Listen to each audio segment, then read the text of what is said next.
Agency ప్రాంతాల్లో కొత్త అంగన్వాడీ సెంటర్లను మంజూరు చేయాలని కేంద్ర ప్రభుత్వానికి విజ్ఞప్తి చేశారు మంత్రి సీతక్క. అంగన్వాడీ సెంటర్లలో మెరుగైన సేవలు అందిస్తున్న రాష్ట్ర ప్రభుత్వానికి ఆర్థిక సహకారాన్ని పెంచాలన్నారు.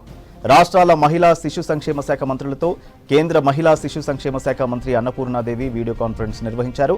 ఆయా రాష్ట్రాల్లోని మహిళా శిశు సంక్షేమ శాఖలో అమలవుతున్న పథకాలు, ఎదురవుతున్న సవాళ్లను అడిగి తెలుసుకున్నారు కేంద్ర మంత్రి.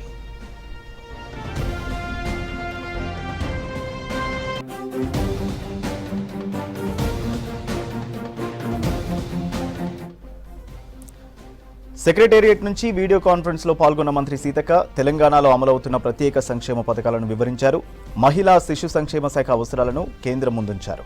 ఏజెన్సీ ప్రాంతాల్లో కొత్త అంగన్వాడీ సెంటర్లను మంజూరు చేయాలని కేంద్రానికి విజ్ఞప్తి చేశారు. అంగన్వాడీ కేంద్రాల్లో టీచర్లు వినియోగిస్తున్న మొబైల్ ఫోన్ల స్థానంలో ట్యాబ్లు మంజూరు చేయాలన్నారు. రాష్ట్ర వ్యాప్తంగా 35,700 అంగన్వాడీ కేంద్రాల్లో 7 నెలల నుంచి 6 సంవత్సరాల మధ్య వయసున్న 14,83,940 మంది చిన్నారులకు 3,45,458 మంది గర్భిణీ బాలింతలకు సేవలందిస్తున్నట్లు తెలిపారు సీతక్క.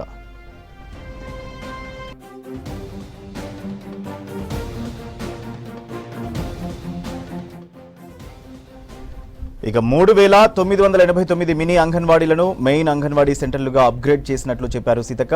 అంగన్వాడీ కేంద్రాల్లో నర్సరీ క్లాసులను త్వరలో ప్రారంభిస్తున్నట్లు, టీచర్లకు అవసరమైన ట్రైనింగ్ ను పూర్తి చేసినట్లు కేంద్ర మంత్రికి తెలిపారు మంత్రి సీతక్క. అంగన్వాడీ టీచర్లకు నెలకు 13,650 రూపాయల వేతనం, ఆయాలకు 7,800 చొప్పున గౌరవ వేతనం అందజేస్తున్నట్టు చెప్పారు. వారి వేతనాల్లో 67% రాష్ట్ర ప్రభుత్వం భరిస్తుందని, కేంద్రం తన వాటాను పెంచాలని కోరారు. మంత్రి సీతక్క ప్రతిపాదనలకు కేంద్ర మంత్రి అన్నపూర్ణాదేవి సానుకూలంగా స్పందించారు. తమ ప్రతిపాదనలకు సానుకూలంగా స్పందించిన కేంద్ర మంత్రికి కృతజ్ఞతలు తెలిపారు సీతక్క.